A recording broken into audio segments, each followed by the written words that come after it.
To all who come to this happy place, welcome. Disneyland is your land. Toi, t'enfuir ne servira à rien. Prends ta place avec tes amis. L'aventure commence demain. Pour la terre des lions, à l'unisson, tu montes la garde. Eh bien, je m'appelle Maxime Garville, je suis comédien, chanteur et je fais aussi du doublage. Et je fais beaucoup de comédie musicale principalement. Je fais aussi du théâtre, mais principalement je suis très axé comédie musicale. Voilà. Voici la garde du roi lion. Et ben en fait, j'ai passé un casting pour le show Frozen à Chaparral. Le show qui est le tout premier show Frozen qui avait le sing-along. Et en fait, ça l'a pas fait pour Frozen, mais on m'a proposé du coup d'intégrer le spectacle des 25 ans, Starlit Princess Waltz, la valse des princesses. Et je suis arrivé comme ça en fait en maître de cérémonie. Le personnage était Louis, avec son chapeau harlequin et tout ce qui va avec, les éventails et compagnie. Et c'est là que j'ai fait mes premiers pas à Disney en fait. Et pour la petite anecdote, en fait j'ai toujours été baigné dans l'univers Disney depuis que je suis petit. J'ai les dessins animés, je les ai mangés, je crois que j'ai usé les cassettes jusqu'à plus pouvoir. Mais Disneyland Paris, en fait j'y ai mis les pieds en 2008. Je peux paraître un ovni comme ça, mais je me suis bien rattrapé depuis quand même, on va pas se mentir. Mais quand j'étais petit, c'était chez nos amis les Gaulois, mais j'allais pas forcément chez Disney. Donc vraiment, j'ai découvert, en 2008, j'ai découvert Disney, j'ai adoré ça tout de suite. Et si un jour, on m'avait dit, en me baladant sur le hub devant le château, que je ferais des spectacles sur cette même scène, je n'y aurais pas cru.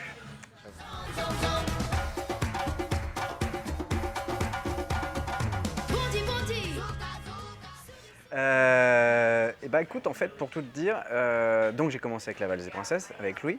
On a fait un show pendant quasiment un an.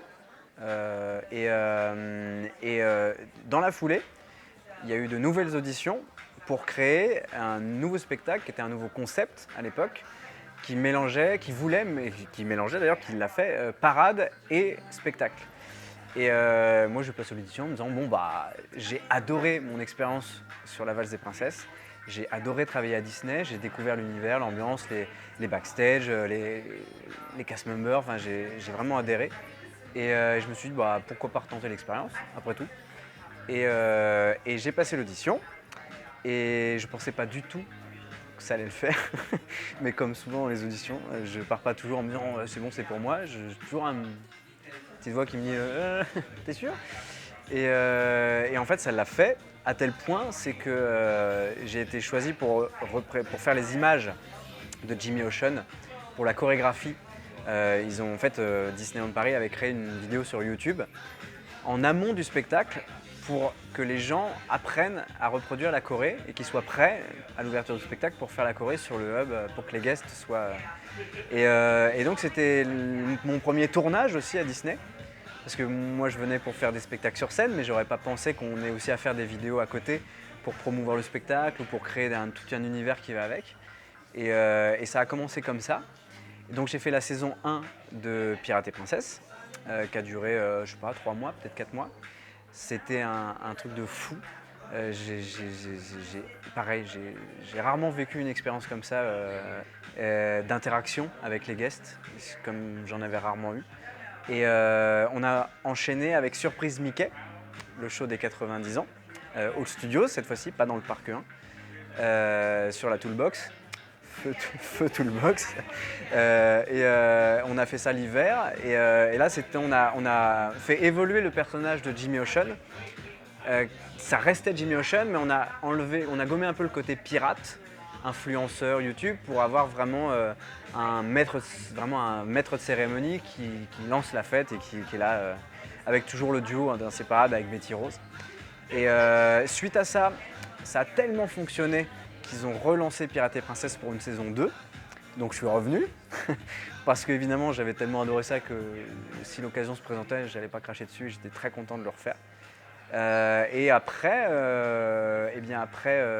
après, il y a eu un événement incontournable qui s'appelle Covid, qui est arrivé. Donc je suis pas comme tout le monde, j'ai pas fait Disney pendant quelques temps.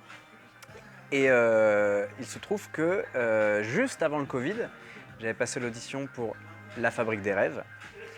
Et évidemment, ça ne s'est pas fait parce que le Covid, donc ça a été reporté.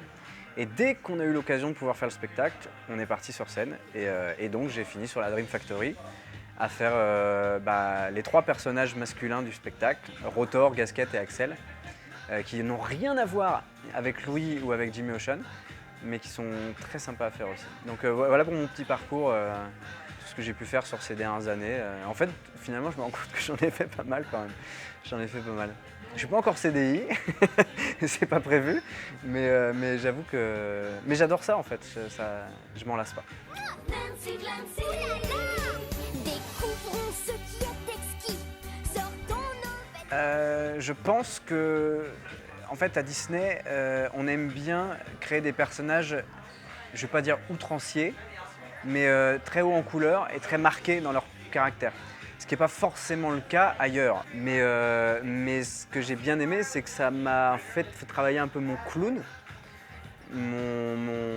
et mon rapport avec les guests. C'est-à-dire que quand tu joues au théâtre, le public n'est pas censé exister, sauf si tu casses le 4e mur et que ça fait partie du show d'avoir une interaction. Mais c'est assez rare. Et là, il y a une vraie interaction avec eux, en tout cas pour Pirates et Princesses principalement. Et enfin non, même pour tout le spectacle en fait. Et Jazz, j'ai adoré ça et c'est le truc que je retiens. Ce qu'ils m'ont apporté, c'est de... Alors, je sais pas, artistiquement, je dirais ouais, ce côté un peu foufou, un peu de pouvoir switcher d'un personnage à l'autre. Par exemple sur la Factory, les 3 personnages que je fais n'ont rien à voir. Entre Rotor, qui est la petite pile électrique surexcitée, très drôle, Axel qui est un peu... qui est angoissé, qui ne sait pas comment évoluer, et qui rêve d'être sous les... Et Gasket, qui est un peu le papa rassurant, genre mais tout va très bien se passer. Ils n'ont rien à voir. Et en fait, de pouvoir basculer d'un personnage à l'autre comme ça, c'est un bon exercice, je trouve, en tant que comédien. C'est très drôle à faire. Et moi, le côté star, je m'en fous. Enfin, je m'en fous, je ne fais pas ça pour ça. C'est toujours gratifiant, c'est hyper... Enfin, oui, ce serait mentir que de dire que ça fait pas un plaisir monstre de recevoir des messages de félicitations ou autre, ou de voir que les gens me suivent sur les différents spectacles. Mais je le fais vraiment pas pour ça en fait. C'est juste que, ouais, c'est difficile à expliquer, mais oui, quand rien que sur la Fabrique des Rêves, quand on parle, on dit le principe du spectacle, c'est de dire aux gens qu'il faut continuer de rêver et que c'est avec leurs rêves que tout... quand on voit que ça se fait vraiment sur place et que les gens ont des rêves plein les yeux, qu'ils ont des étoiles plein les yeux, c'est hyper enrichissant. Et quand on rentre à la maison le soir, on a la banane. c'est ça en fait. Mais c'est le cas aussi sur les autres spectacles en dehors de Disney. Mais à Disney, il y a ce petit truc on touche tous les publics, des enfants jusqu'aux adultes.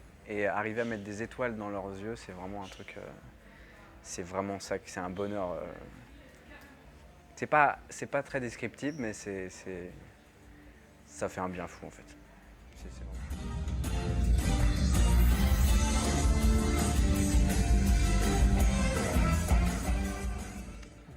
En vrai, je crois qu'il n'y a pas un spectacle que j'ai fait à Disney où on ne s'est pas lié d'amitié avec le cast. C'est-à-dire que je continue toujours de voir des gens de la première fois quand j'étais sur La Valse des Princesses, ou même sur Pirates et Princesses. Ouais, encore une fois, c'est le cas ailleurs aussi, en dehors de Disney, mais il y a ce truc, à Disney, on joue vraiment très souvent. On se voit 3, 4, 5 fois par semaine, et on est tout le temps tous ensemble, et ça soude vachement. J'ai des souvenirs, on a eu des fous rires. On a eu des fous rires en backstage avec les équipes, avec mes camarades sur scène. Mais en vrai, on a une super complicité. Et même les gens, pas forcément avec qui je partage la scène, mais derrière, tout ce qui est costuming, cosméto, habilleur, costuming, je viens de le dire, tous les régisseurs, on est une vraie famille en fait. Quand on arrive le matin, on se fait des petits déj ensemble. Enfin, c'est quand même c'est une sacrée expérience, quoi. Et moi, j'adore ça. J'adore ça et bah, ouais, en fait, ça revient à ce que je disais juste avant. C'est qu'on rentre le soir, on a la banane et il n'y a jamais une fois où je me suis dit, en arrivant le matin au parking Venturi ou au parking Nord, avant de commencer, de me dire oh, aujourd'hui, franchement, non, jamais. À chaque fois, si j'ai des collègues qui doivent changer des dates, je suis le premier à dire je veux. Je ne m'en lasse pas et c'est franchement beaucoup lié aussi aux équipes. C'est un bonheur de travailler avec ces gens-là. La devise de ma vie, la voici. Vive la pagaille, ignore les conflits. Bah oui, pour la suite, sur la Fabrique des Rêves, pour le moment, c'est pas prévu que je revienne. Si évidemment il y a besoin que je revienne, je serai évidemment un grand plaisir. Mais c'est bien aussi d'avoir un peu de sang neuf et d'avoir des nouveaux ouvriers sur la factory, de nouveaux Dreamers. Mais je reste jamais très très loin, puisque Jimmy Ocean revient régulièrement. Et donc je pense que j'aurai le plaisir on aura très vite le plaisir de se retrouver, que ce soit sur le YouTube de Disney ou dans le parc, je pense. C'est sur les émissions PH Showtime. Ça c'est pareil, c'était quelque chose qui n'était pas... Enfin, quand j'ai commencé avec le personnage de Jimmy Ocean, si on m'avait dit que 3 ans après, 4 ans après, on en ferait carrément des émissions passe annuelles, je n'y aurais pas cru. Donc vu l'ampleur que ça prend, je pense qu'il n'y a aucun doute que ça reviendra sous quelque forme que ce soit et que ça va continuer, c'est sûr. Mais pour mon plus grand plaisir, à titre personnel, parce qu'on s'éclate beaucoup à le faire et puis j'espère pour le plaisir de tout le monde. Un vrai choc des cultures chez les humains. Oh, oh, oh, Vampirina, je suis bleue et j'ai... Eh ben, déjà, merci infiniment pour tout votre soutien, tout ce que vous envoyez comme messages, comme félicitations, comme photos, nombre de photos, de vidéos, d'extraits, de petits gags, de petites conneries qu'on peut faire sur scène qui vous font rire. Merci infiniment pour tout. Vous imaginez pas le bonheur que c'est de voir que ce qu'on fait sur scène vous touche, que ce soit dans les rires ou dans les larmes, enfin toute l'émotion que ça peut vous créer. Et vraiment infiniment merci du fond du cœur.